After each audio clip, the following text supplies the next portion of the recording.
agora, dando continuidade então, vamos à nossa quinta aula sobre a leitura do projeto de desenho arquitetônico e vamos falar sobre a segunda apostila que eu enviei para vocês, onde eu vou explicar então para vocês mais detalhes sobre o projeto arquitetônico.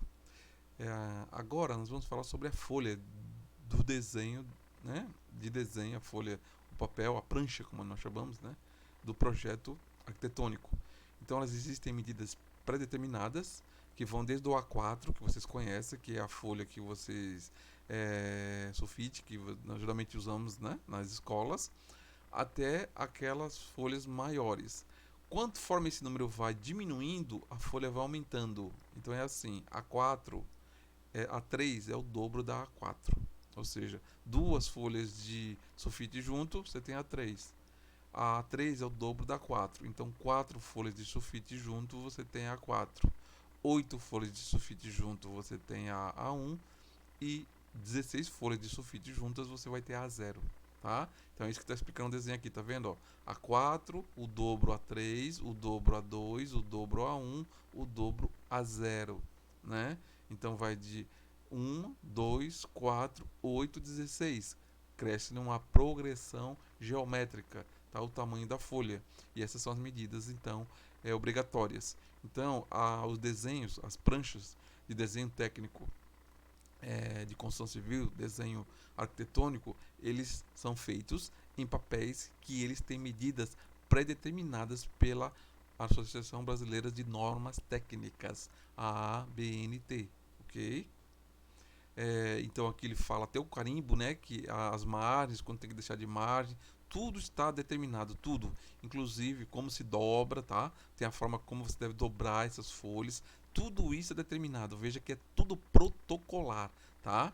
Para que caiba dentro de uma pasta normal, uma pasta dessas de papelão ou de plástico que a gente leva na rua. Mesmo ela sendo uma folha 16 vezes, né, maior do que a A0, 16 vezes maior do que a folhinha A4 comum de papel que a gente usa, você pode colocá-la dentro de uma pasta qualquer. Por quê? Porque ela é dobrada para ficar no tamanho, sempre no final ela fica aqui, ó, do tamanho de uma folha A4.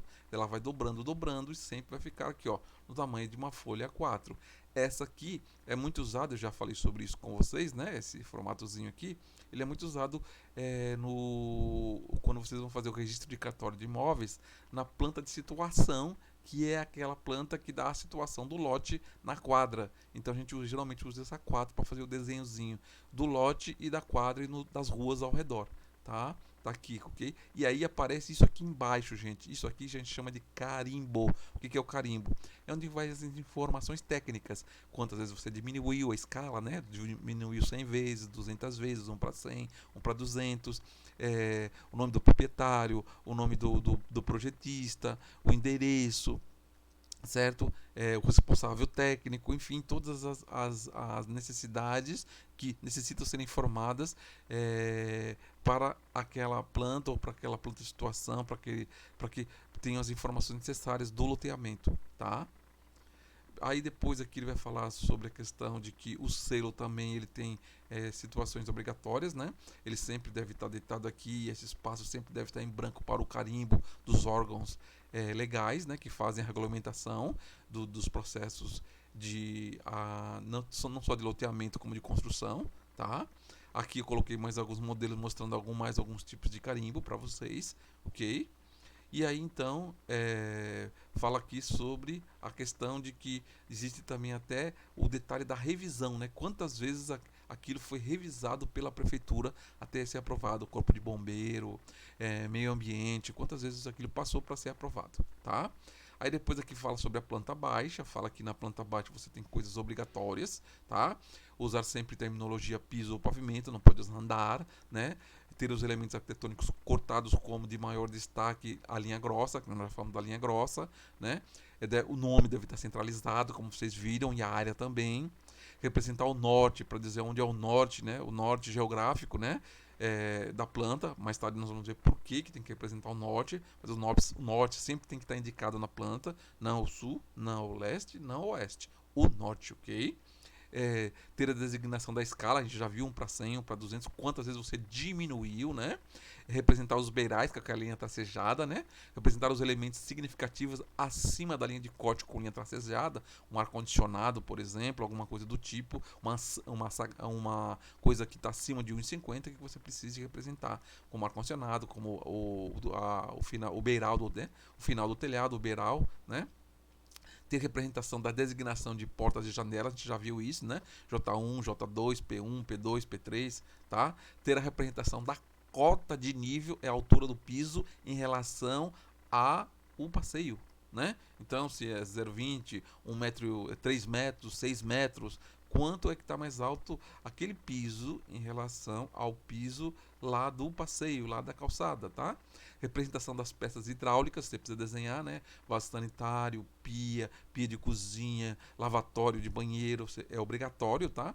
Aí lembra das linhas achuradas para representar que naquele piso que está achurado, todo quadradozinho está passando então uma instalação de canos de água e esgoto, ou seja, hidrossanitária, tá? Ter as linhas indicando o local do corte. O corte é para mostrar onde você vai mostrar a casa em pé e não deitada, né? Que é a planta baixa é mostrar a casa cortando deitada. E o corte é mostrando a casa em pé, como se você estivesse cortando um bolo e mostrar a casa então, tudo que está lá dentro, tá? Isso a gente chama de corte, tá? Ter a representação das escalas, das escadas, rampas, pergolados. Pergolados é aquele negocinho de madeira, concreto ou de ferro, e você põe como se fossem umas viguinhas e não coloca nada em cima. Geralmente o pessoal não coloca nada em cima, depois que a prefeitura aprova, vai e joga uma telhazinha de vidro lá para poder proteger da chuva, mas não pode fechar, né? Mas isso é o pergolhado, aquelas viguinhas que você coloca, tá? Espelho d'água, né? Às vezes coloca, geralmente em lugares públicos, você tem a praça e você tem um pequeno, como se fosse uma piscina de 10 centímetros, né? Então eu chamo de espelho d'água. Tudo isso tem que ser representado no projeto arquitetônico. Tá bom, gente? Aí aqui eu estou mostrando para vocês, né? Um folder é exatamente isso, uma representação, você vendo em 3D de um imóvel, é isso que é um folder, tá? Aqui uma outra representação, e essa é bem interessante porque aqui, ó, a visão é horizontal, então faz referência à planta. E essa aqui, ó, é referência vertical. E essa referência é o novo que nós vamos ver, que faz referência ao corte. Você está vendo a casa em pé, tá vendo aqui, gente? Vocês estão vendo a casa em pé, como se fosse aquelas casas de boneca, né? Aí está vendo a casa em pé, ó, e você está vendo por dentro. Você não está vendo por cima, você está vendo agora de lado em pé. Então, o nome disso, quando você corta como corta um bolo, o nome disso é corte. Quando você corta deitado, a gente chama de planta. Isso aqui é o corte, ok, gente? Aí aqui tem as designações mostrando as portas, né, os tipos de portas para vocês. Portas de abrir, portas pivotantes, portas de correr, portas sanfonadas, porta camarão, tá? Os tipos de porta. E aqui eu só quero chamar a atenção para que essa linha aqui não é à toa, tá? Isso significa que dessa porta para esse lado do ambiente, para o outro lado, existe uma diferença de piso, de altura de piso. Vamos dizer, esse aqui tem 0,15, esse tem 0,20. E aqui está dizendo que você tem aqui, ó, você tem um batente, né? Então você tem um batente com uma soleira, melhor dizendo, né? Uma soleira que faz aquela, que geralmente de pedra, de granito, que faz aquela, então, a junção entre o piso externo e o piso interno, ou o interno de um ambiente com o interno do outro ambiente. Então, fazer a junção, você para ter mais segurança e para não estourar mais tarde o piso cerâmico, por exemplo, você coloca então, por questão de tecnologia de construção, para dar maior resistência e segurança ao piso para que ele não estoure mais tarde, você coloca então essa soleira que geralmente é uma pedra de granito que você coloca para separar então esses dois ambientes. E aqui pode ter ou não diferença de nível. Como é que eu vou saber isso? Através do símbolo de cotas que a gente vai ver já já, tá? Aqui estão as janelas, representando janelas do tipo janela de correr. Tá vendo aqui, ó, duas folhinhas correndo para cá e para lá. E aqui, ó, interessante, aqui está em planta e aqui do lado, ó, você está vendo em pé. Então aqui está em corte, tá, gente? Então vocês estão percebendo a diferença que existe entre planta, que é visto deitado, de corte, que é visto em pé, ok? Gente, Aqui estão as portas, né? As portas de abrir, ó, todas as portas de abrir. Aqui o detalhezinho da porta, mostrando para vocês aqui, ó, a folha da porta, o batente da porta, esse alisar da porta para poder fazer a junção entre a porta e a parede, ficar escondido, né? Tudo mostrando direitinho aqui para vocês. E aqui ele mostrando a janela, como aparece em planta, e aqui ele mostrando a janela em perspectiva, né? Desde a cobertura, aí você vê os detalhes construtivos. Você tem a laje aqui, ó, você tem a parede. Esse negocinho aqui é uma viga que tem que ficar em cima da janela para que esses tijolos não caiam, não embarriguem, né? Não façam com o tempo, vai apertando a janela e a janela não abra mais. Então você tem que colocar uma viguinha em cima. O nome dessa viga chama-se verga, tá? Você coloca a verga, aí você tem a janela, e aí, ó, e daqui até o piso, o nome disso é peitoril, tá? Essa área aqui a gente chama de peitoril, ok? O piso, aí você tem a calçada externa e você tem o baldrame. O que é o baldrame? É uma viga que passa lá embaixo, que sustenta as paredes. Ela está escondida dentro da terra, tá? É chamado viga baldrame, ok? Gente, vou parando por aqui. Depois eu vou fazer um outro vídeo para continuar explicando então esta segunda apostila sobre o desenho arquitetônico, tá bom, gente? Ok, obrigado, até a próxima.